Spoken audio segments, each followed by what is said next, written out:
My girlfriend said, I'm going to brunch with the girls, then posted stories with her ex all day. When I asked about it, she said, you're being controlling, he's part of the friend group now.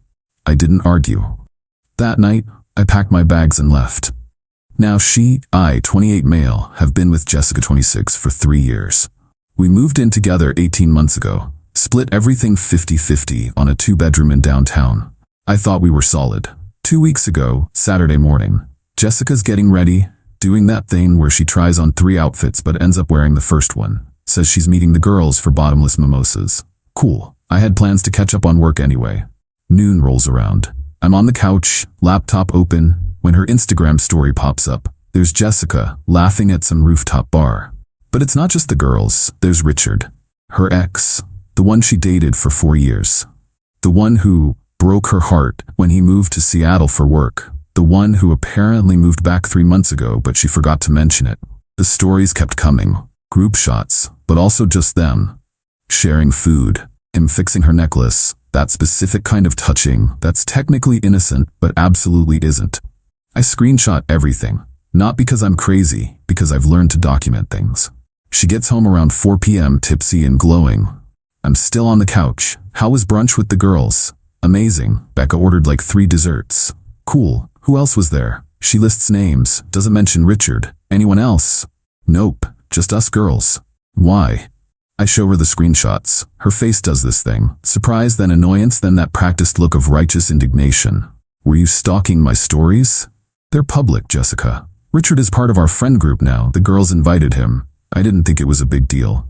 You literally just said it was only girls. Because I knew you'd overreact. See, this is exactly what I'm talking about. You're being controlling. He's just a friend now. We're adults. If you can't handle me having male friends. I let her finish the speech. Then I said, okay. Yeah, you're right.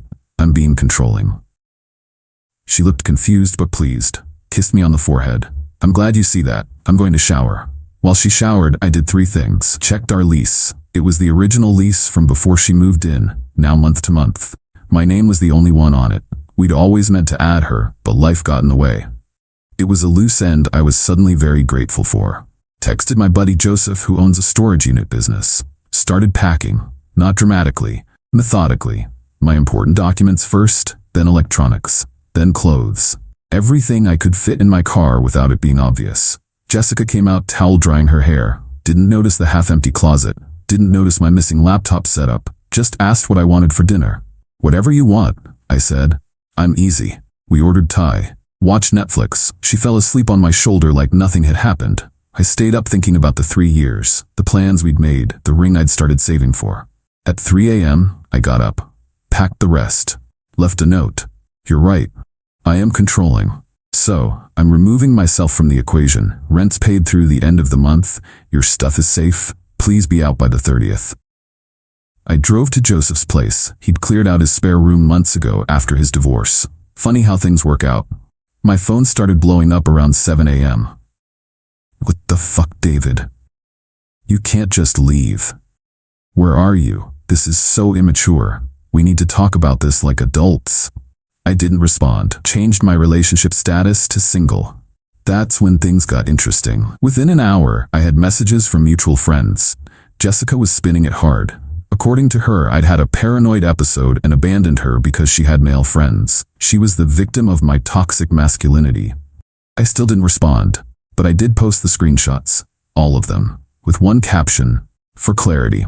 The narrative shifted real quick. Update 1. She showed up at my office. It's been 5 days since I left. I've been staying at Joseph's, focusing on work, hitting the gym at 5 a.m., trying to establish a routine. It was working. Until yesterday. I'm in a meeting with 3 clients when our receptionist knocks. Says someone's here for me. Says it's urgent. I excuse myself. Walk to the lobby. There's Jessica, but not regular Jessica. This is Jessica in full performance mode. Hair perfect, makeup subtle but effective. Wearing that dress I bought her for her birthday. The one she knows I love. David, please, 5 minutes. I'm in a meeting. I'll wait. No, you won't. Please leave. Her voice gets louder. You can't just ghost me after 3 years. We live together. People are starting to look. My boss walks by, raises an eyebrow. Fine, 5 minutes. Conference room B. We sit. She starts crying immediately. Not loud, ugly crying. Pretty crying. The kind she can turn on and off. I'm sorry I lied about Richard, but you have to understand. I don't have to understand anything. He means nothing to me. Then why lie? Because I knew you'd react like this. Like what? By calmly leaving a situation where I'm being lied to? You abandoned me. I came home from work and all your stuff was gone. Do you know how that felt? Probably similar to how I felt seeing you with your ex after you said you were with the girls. It wasn't like that. The group decided, Jessica, stop. We both know what this is. Her tears dry up instantly. What's that supposed to mean? It means I'm not doing this. You have 3 weeks to find a new place. If you need help with deposit money, I'll transfer it. But we're done. You'll regret this. Maybe. But that's my problem, not yours. She stood up, smoothed her dress. You know what? Richard was right about you. I'm sure he was. He said you were insecure, that you'd freak out the moment I had any male friends. Is that what he said when he was fixing your necklace? Her face went red. She left without another word. I went back to my meeting, apologized for the interruption, closed the deal, pretended my hands weren't shaking. That night, the texts started again, but not from Jessica. From Richard. Richard, hey man, heard you and Jessica split. That's rough. If you want to talk, I'm here. I actually laughed. The audacity. I screenshot it naturally. I know things look bad, but nothing happened. We're just friends. She loves you, dude. Don't throw it away over jealousy. You there? I finally responded. If you're really just friends, you won't mind if I send these messages to your girlfriend? See, I did some digging. Richard isn't single.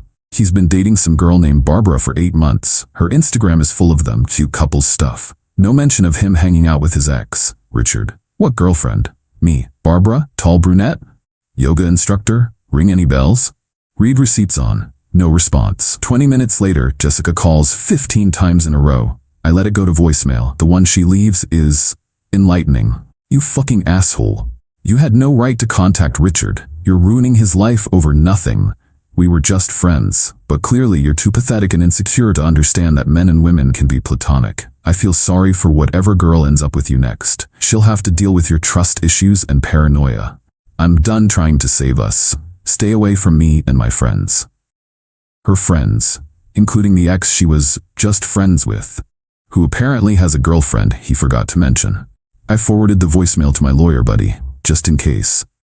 Update 2, the lease situation got complicated. Remember how I said only my name was on the lease? Well, Jessica found a loophole. Got a call from my landlord yesterday. Jessica contacted him, claiming she's been paying half the rent for 18 months, and that establishes tenancy rights. He called to give me a heads up, said his hands were tied, and he couldn't take sides. But he did say, in our state, that means you can't just kick her out. You have to formally evict, which takes 30 to 90 days. She's talking about getting mail there to prove residency. It's getting messy. You should protect yourself. He was right. Jessica was digging in. To prove her tenancy, she'd have to show proof of payment. I knew she'd use Venmo. I opened the app, my heart pounding. I have access to our entire transaction history. I scrolled back, and there it was. Mixed in with 18 months of rent and utilities were some interesting transactions she'd sent to Richard. For last night, $200. B-Day surprise for R, $150. Wine for the weekend, $100. All dated within the last 3 months. All during times she was supposedly working late or at her sister's. I did what I do best. I documented. I compiled everything into a neat little spreadsheet. Dates, times, claimed locations versus actual locations, money spent, lies told. Then I waited. This morning, Jessica's mom called. We always got along well. She's good people. Taught elementary school for 30 years. Doesn't bullshit. David, I'm not calling to take sides, but I need to know, is Jessica safe? Of course she's safe. Why wouldn't she be safe? She's been telling people you're stalking her. That you hacked her accounts. That she's scared. I see. I don't believe her for what it's worth. In 30 years of teaching, you learn to spot liars, even when they're your own kid. I appreciate that, Susan. Can I ask what really happened? I told her. Not dramatically, just facts. She was quiet for a long time. That explains Richard suddenly being around again. Yeah. David? Yeah? I'm sorry, I raised her better than this. You did great, Susan. People make their own choices. After we hung up, I felt lighter somehow. Validation from unexpected places hits different. Jessica must have sensed the shift in momentum because the texts started again. But now they're different. Less angry, more bargaining. Can we please just talk? I know I messed up, but 3 years, David. I'll go to couples counseling. I'll cut Richard off completely. Please don't throw us away. I didn't respond, but I did check apartment listings, found a nice studio downtown, month to month. Sometimes the best move is to just remove yourself from the board entirely. Then, plot twist. Barbara reached out. Hi, you don't know me, but I think we need to talk.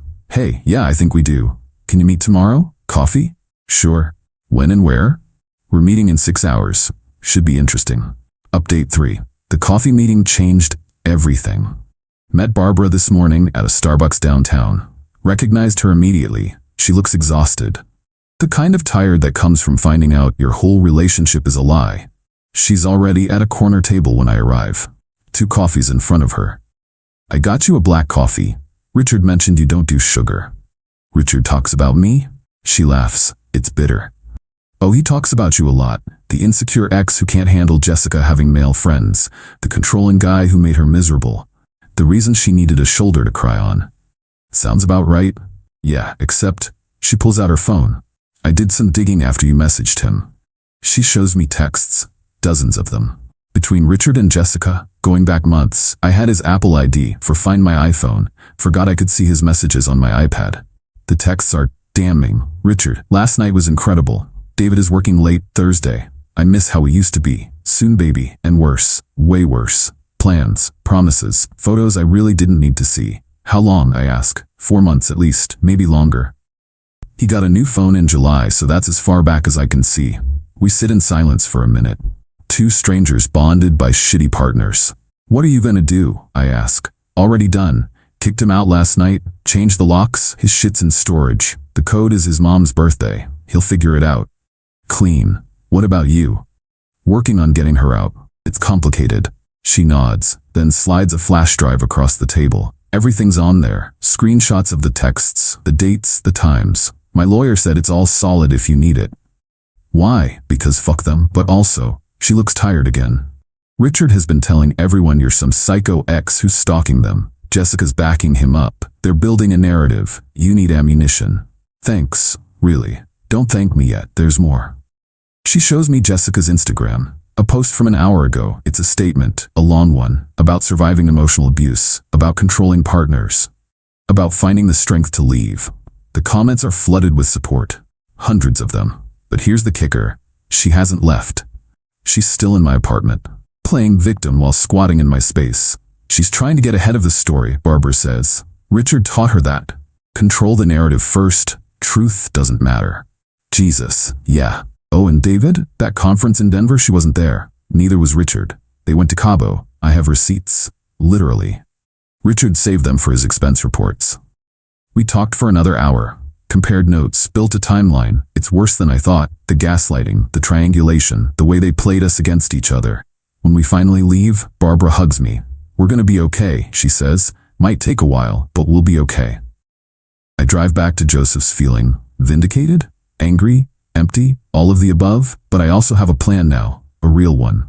First step, lawyer. Showed him everything. The lease, the Venmo history, Barbara's evidence, Jessica's social media campaign. His response, oh, this is good. This is really good. He explained that a standard eviction is slow, but Jessica's public posts changed the game. We can't get an immediate eviction, but we can file for an emergency order to vacate. She's publicly claiming you're an abuser while simultaneously refusing to leave your shared and legally your domicile. That creates a legally hostile and untenable situation. A judge will see that. It's not about the infidelity, it's about the defamation combined with the squatting. How long? The hearing for the order will be scheduled within days. With this, we have a strong case, and David, start documenting everything. Every interaction, every post, every witness. She's escalating. People who lie this easily don't stop. He was right. By the time I got back to Joseph's, Jessica had posted again. This time, a photo of her at her apartment, my apartment, a selfie, talking about reclaiming her space and not being driven from her home by an abuser. The comments are getting wilder, people offering to come protect her. Others sharing their own survival stories.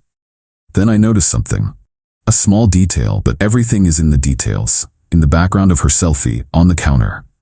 A bottle of expensive whiskey, Richard's brand, and 2 glasses. A sloppy, arrogant mistake. She's not just staying there, she's entertaining. I text my lawyer the screenshot. His response is immediate. Document that. Timestamp it. That's Exhibit A for why the emergency order is necessary. She's not scared, she's celebrating.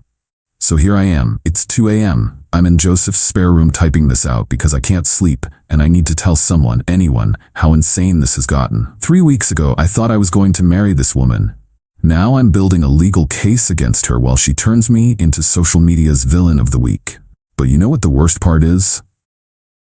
I keep thinking about that morning, before the brunch, when she was trying on outfits, laughing about something her sister texted, kissing me goodbye like it was any other Saturday. How do you fake that? How do you look someone in the eye, someone you've shared a bed with for 3 years, and just lie? Not even feel bad about it? I don't know. Maybe I'll never know. What I do know is this. In 12 hours, my lawyer files for the emergency hearing. Her little social media campaign is about to meet a court clerk, and every single person who's been commenting support on her posts is about to get a very different story. Because I'm done being quiet. Done taking the high road. Done pretending this is just a normal breakup. She wants to play victim? Fine, but victims don't usually have 4 months of affair evidence stacked against them. Final update tomorrow after the hearing. If my lawyer's right, this is about to get very interesting. Final update, it's over, mostly. The hearing was this morning. 9 a.m. I wore my best suit, brought everything. The binder my lawyer prepared was thick enough to stop a door. Jessica showed up 20 minutes late with Richard because of course she did. She wore all black, like she was in mourning, trying to project vulnerability. The judge was an older woman. No nonsense, the kind who's heard every possible story. My lawyer laid it out cleanly. This wasn't a standard eviction hearing. This was a petition for an emergency order to grant the sole leaseholder exclusive possession of his home due to the occupant's creation of a hostile and defamatory environment. He presented the lease with only my name. Jessica's social media posts where she called me an abuser. The screenshot of her selfie with Richard's whiskey in the background, time-stamped while she was claiming to be in fear. Barbara's flash drive, which my lawyer submitted as evidence of a coordinated campaign of deception. The look on Jessica's face when the judge reviewed the photo of the whiskey glasses. When my lawyer brought up the Cabo receipts, proving a premeditated affair, not a simple friendship. Her lawyer tried to argue. He talked about tenant rights, about emotional distress. Judge Davis cut him off. Counselor, your client has publicly accused Mr. Peterson of abuse, a very serious claim. Yet she not only continues to reside in his home, she appears to be entertaining guests. She can't claim both to be a terrified victim and a comfortable tenant in the same breath. It undermines her credibility entirely.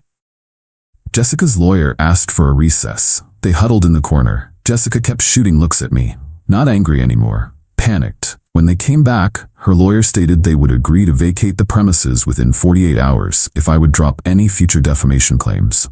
My lawyer looked at me. I could have pushed for more, but I just wanted it to be over. 48 hours. All her belongings out. Professional cleaning afterward at her expense. And her social media posts making the accusations must be deleted immediately. The judge made it so. Jessica signed the agreement without looking at me. As we were leaving, Richard blocked my path in the hallway. He had the gall to look sympathetic. Hey man, for what it's worth, I'm sore. Say that, Richard. How's Barbara, by the way? His face went blank. What? We had coffee, compared notes. She's doing great.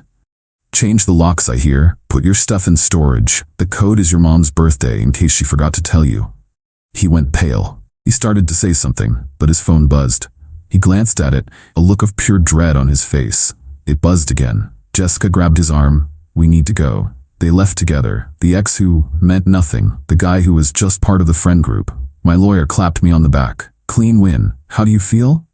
Honestly, empty. Not sad. Not happy. Just done. I went back to work. Told my boss I'd need the next 2 days off to supervise the move out. He said to take the week.